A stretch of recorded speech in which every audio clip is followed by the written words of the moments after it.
Well, thank you so much for coming to NPR. I know we met at the finals last year, but I wanted to dig in a little bit more about the gender equity program that you have launched. Happy to be here. Can you walk me through your relationship with the Lynx? How long have you been a fan, and how long have you been a season ticket holder?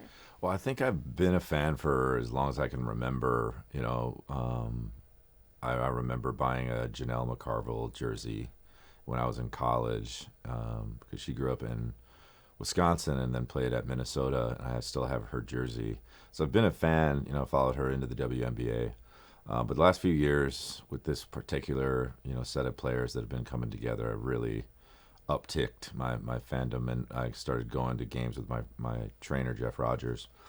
And then I was just hooked, and I just saw it as an opportunity to also expand what we've been doing with 2 Billion all these years. But most of all, I'm just a huge fan of the team. And so, yeah, you saw me at the finals last year. I was at a bunch of games last year, a bunch of the home games. And, yeah, I'm hooked. It just came from practice, hanging out with everybody. So, yeah, it's real.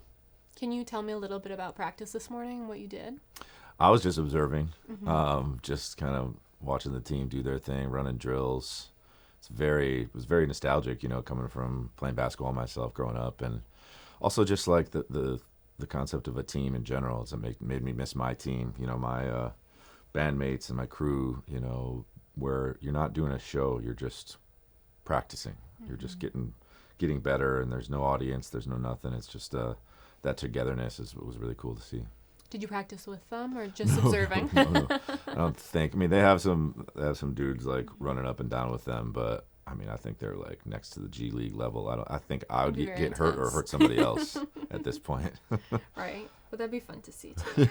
So you always talk about how the Lynx are your favorite team. What do you feel like the best part of being a fan and attending their games are for you?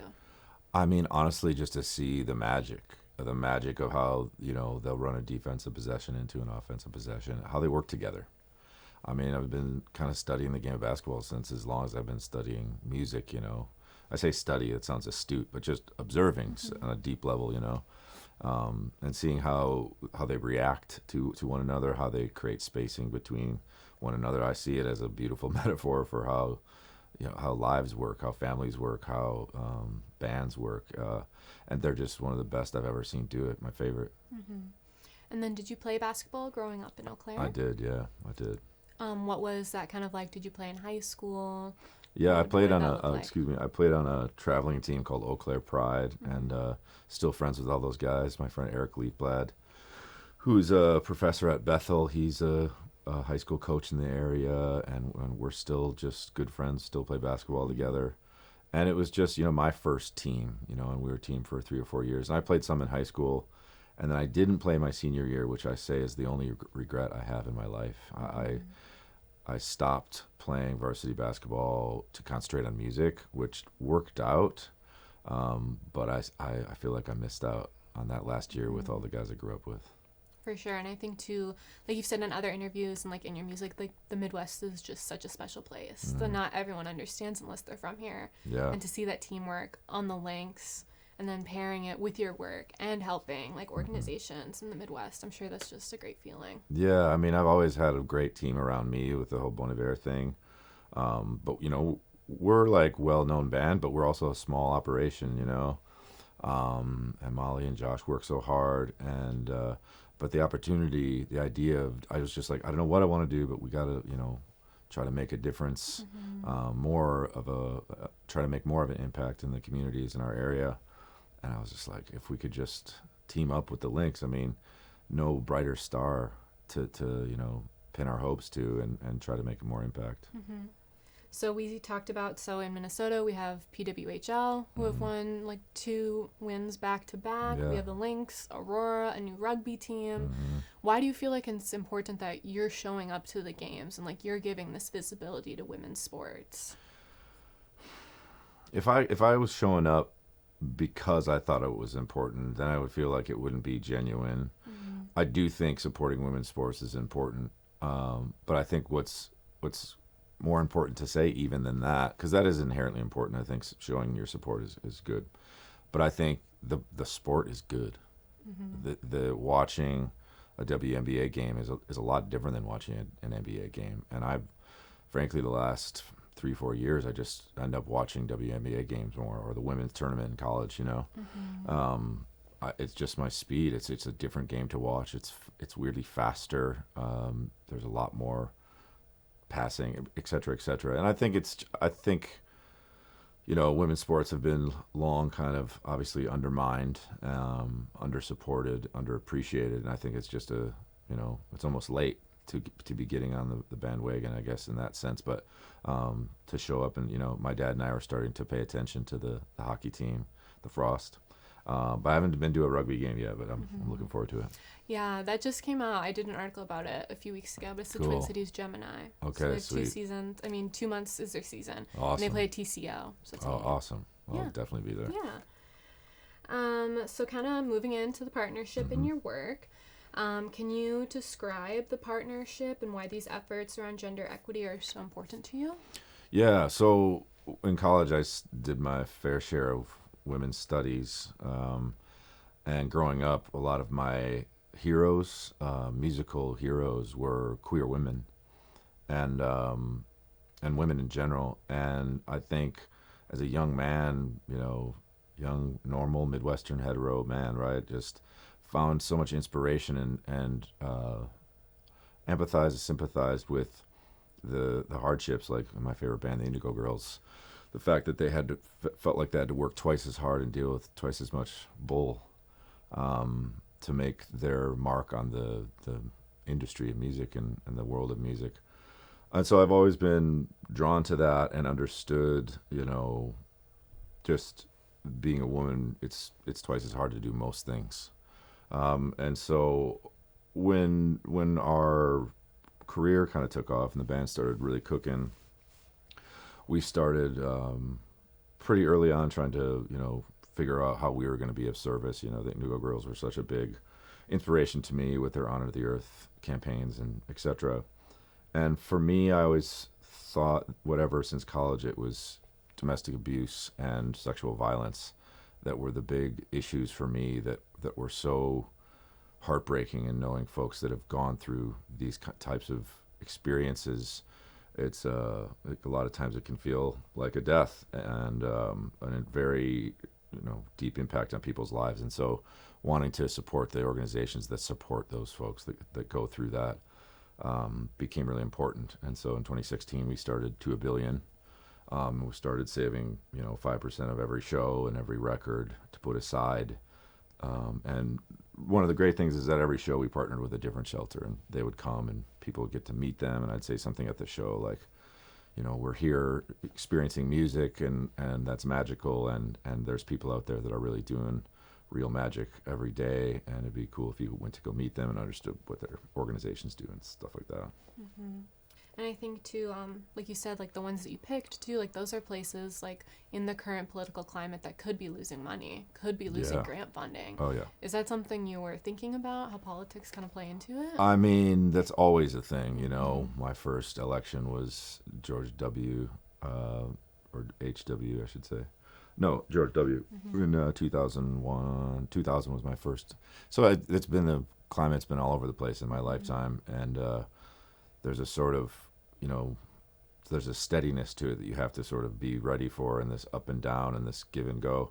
But you have to kind of always keep your foot on the gas and always kind of fight for the things that are right to you. And so I think I kind of always expecting things to go wrong. There seems to be people in power that have lost their empathy or their touch, frankly, with society and how things work. And so doing things like this is a no-brainer. It's a fight. It's also just like where you see slack, you pick it up.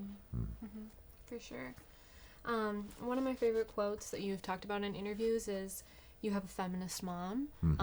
How did that influence you and maybe make you think of this stuff a bit more, as someone who's male identifying? Yeah, I think my mom always was just such a strong woman. She was at home with us kids while my dad was, traveling around and working and making bread for the family.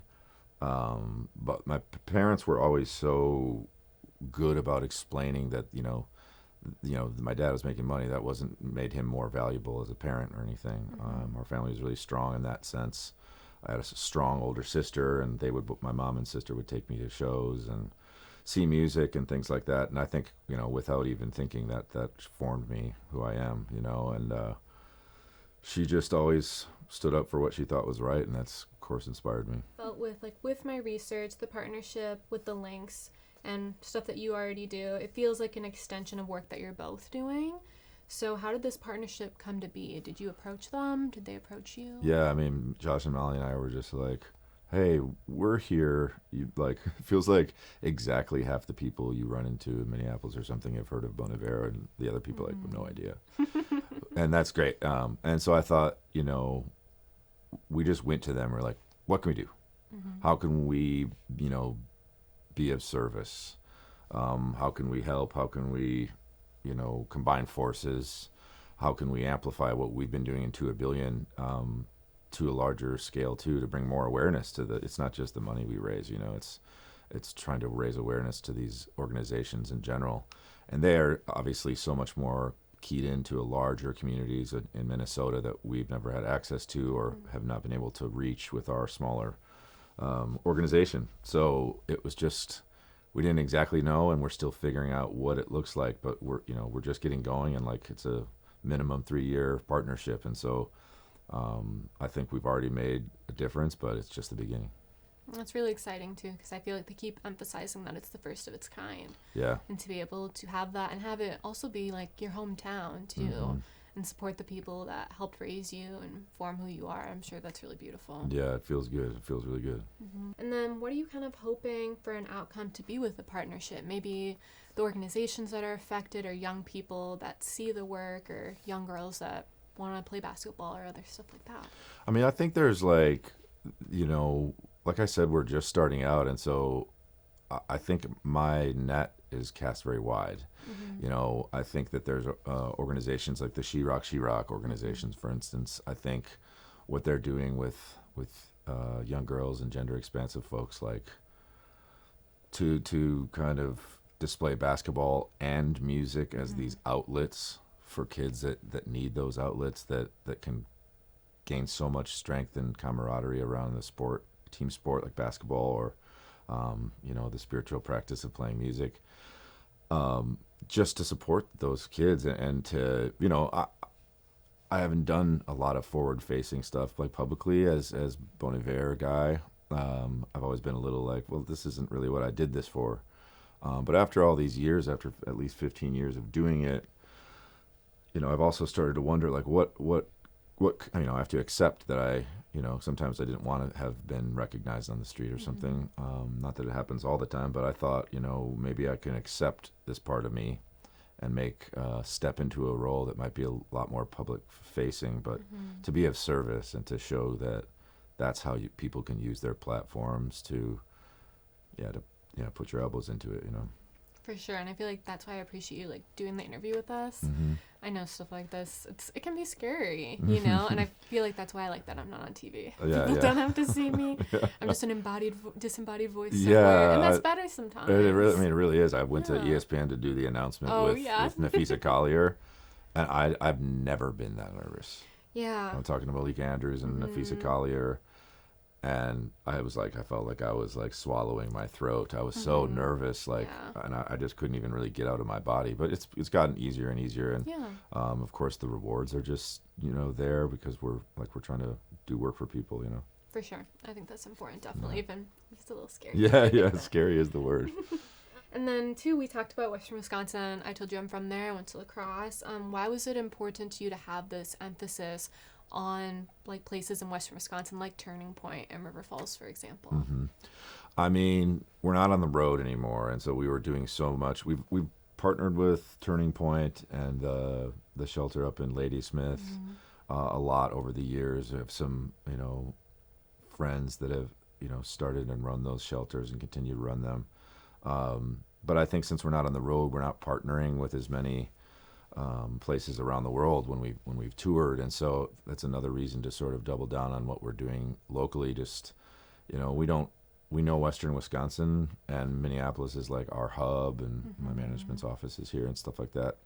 but it's just a way to learn about these new organizations and spread awareness even further, because all the organizations are doing amazing work.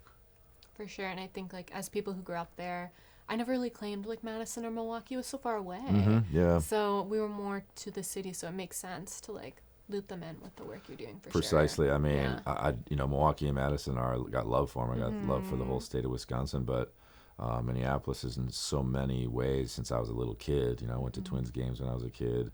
I went to First Avenue as a kid. It's our hub. It's our city, our big city, and so it always will feel like home in that way. Yeah, for sure.